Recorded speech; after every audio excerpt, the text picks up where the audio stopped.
इल्म एक ऐसी दौलत है जो लुटती नहीं, इल्म एक ऐसी दौलत है जो लुटती नहीं, खर्च करने से कभी घटती नहीं। सैयदान इस्लाम, मैं आप हज़रात के सामने ना कोई लंबी चौड़ी तकरीर और ना वासिया अरीज करने नहीं आया, इसलिए कि मैं कोई ख़तीब नहीं कि आप हज़रात के सामने लंबा चौड़ा खिताब करूं, और ना मैं कोई वाइज हूँ, ना मुफक्किर, ना कोई अदीब। सिर्फ मैं आप हज़रात के सामने इल्म दीन के मौजू पर गुफ्तगू करने के इरादा से आया हूँ। मैं पूरी कोशिश करूँगा कि कोई गोशा बाकी ना रहे। उम्मीद है कि आप हज़रात संजीदगी व मनात के साथ सिफाहत फरमाएंगे।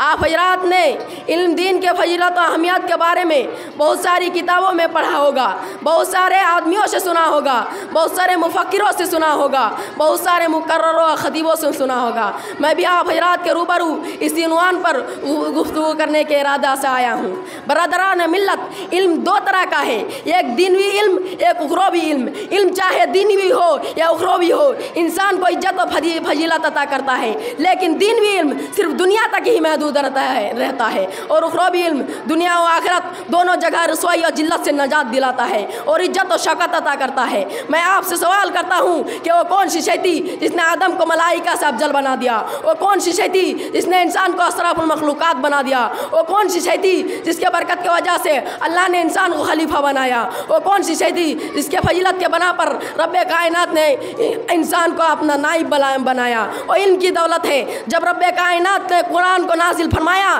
तो सबसे पहले वो आयत नाजिल फरमाई जिसका ताल्लुक इल्म से है, यानी इक़रा बिस्मि रब्बिकल लज़ी खलक़। इल्म के पासवानों उखरवी उलूम की फजीलत अहमियत और आयत कुरानिया और हदीस नबविया में बकसरत वारिद हुई है। अल्लाह तबारक व तआला फरमाते हैं कि कुल हल यस्तविल लज़ीना यअलमून वल्लज़ीना ला यअलमून। ए मोहम्मद, आप कह दीजिए कि अहले इल्म व अहले जहल यकसा नहीं हो सकते, जिस तरह तौहीद और शिर्क यकसा नहीं हो सकते, जिस तरह हिदायत और जुल्मत एक जगह जमा नहीं हो सकते, जिस तरह रिफाकत और अदावत बराबर नहीं हो सकते, इस तरह को बातिल बराबर नहीं हो सकते। इसलिए कि तौहीद का जिद शिर्क है, रिफाकत की जिद अदावत है और हक का जिद बातिल है। इसलिए कि और एक कायदा में है कि इज्तिमाई जिद मुहाल है।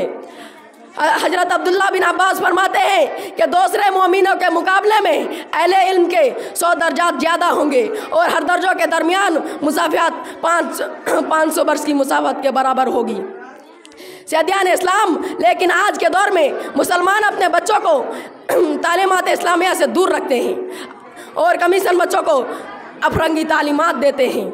ये सिर्फ शैतान का करीब है, और शैतान मरदूद जिसने अहद कर दिया कि नबी मोहम्मद को जहन्नम पहुंचाएगा, और शैतान जो हमारे दीन व मुआशरा का दुश्मन, और शैतान जो हमारे कल्चर का दुश्मन, और शैतान जो हमारे किरदार का दुश्मन, और शैतान जो हमारे तहजीब व तमदन का दुश्मन, और शैतान जो हमारे अखलाक व ईमान का दुश्मन।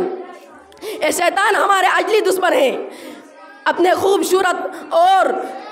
खूबसूरत और रंगीन जाल में फंसाकर हमें तालीमात इस्लामिया से दूर रखते हैं। याद रखें कि अगर आप कमीशन और मासूम बच्चों के खैर ख्वाह हैं तो उसे आलिम दीन बनाएं। इसलिए कि रसूल सल्लल्लाहु अलैहि वसल्लम ने फरमाया, अस्तगफिरु लिल आलिमी मा फिस समावाति वल अर्द। ज़मीन और आसमान में जितनी भी अशिया हैं वो सब आलिम के लिए दुआ करती है। आलिम के लिए मलाइका भी दुआ करते हैं, आलिम के लिए कीड़े मकोड़े भी दुआ करते हैं, आलिम के लिए जन्नत भी दुआ करते हैं, आलिम के लिए समुंदर की मछलियाँ भी दुआ करती है, आलिम के लिए ज़मीन और आसमान भी दुआ करते हैं। इसके बावजूद हम मुसलमान अंग्रेज़ियों के जाल में फंसकर अपने दीन को दागुजार रहे हैं। किसी शायर ने बड़ा खूब कहा है, समझ में कुछ नहीं आता दुनिया का हिसाब उल्टा, समझ में कुछ नहीं आता दुनिया का हिसाब उल्टा, नसीहत कीजिए जिसको मिलता है जवाब उल्टा। मैं यहीं से अपने तकरीर को ख़त्म करता हूँ। आखिर में अल्लाह ताला से दुआ है कि हम सब तालिब इल्म भाइयों को आलिम बनने की तौफीक अता फरमाए। आमीन। आखिर दवाना अल्हम्दुलिल्लाहि रब्बिल आलमीन। अस्सलामु अलैकुम।